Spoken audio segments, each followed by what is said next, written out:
Crikey's, mate. Don't use that wrench on there. Well, why not?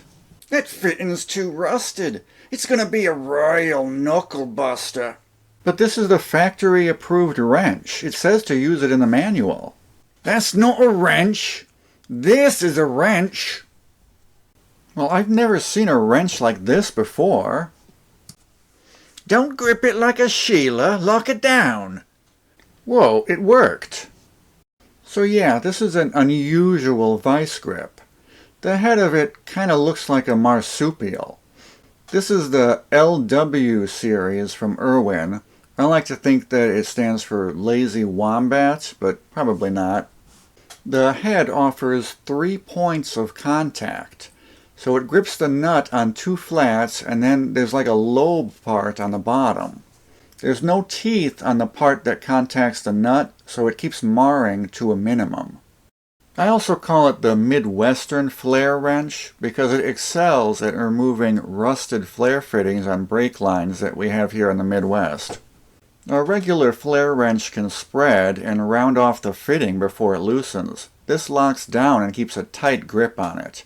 It's my go-to wrench anytime there's a fitting that has rust on it.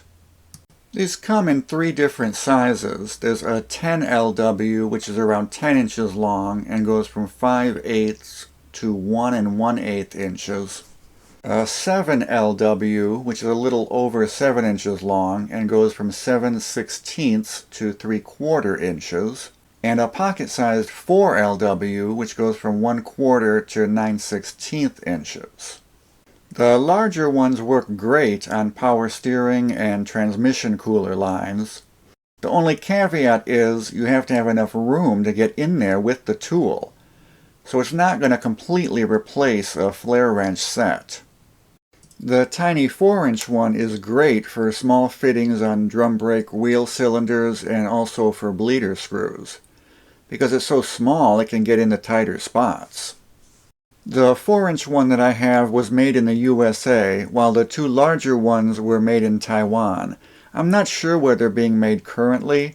Honestly, the quality is better on the 2 Taiwan ones that I have. The USA made one is pretty sloppy. The jaws don't always line up when closing. The Taiwan made ones don't have that issue. I can't find these at all on the Irwin website, so it's possible they've been discontinued. But you can still pick them up on Amazon. You can get the whole 3-piece set for under $50. I also dug a little bit into the history on these. It looks like they were invented by Joseph Sorensen in 1993 for Peterson Manufacturing. Peterson was the original owner of the Vice Grip brand before they got bought out by Irwin.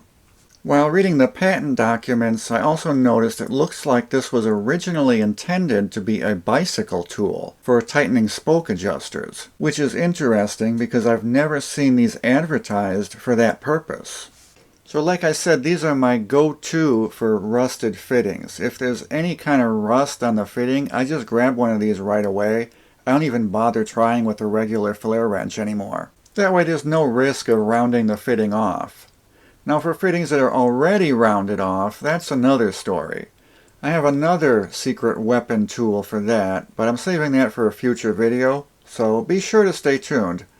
Alright, thanks everybody for watching. See you later. Bye.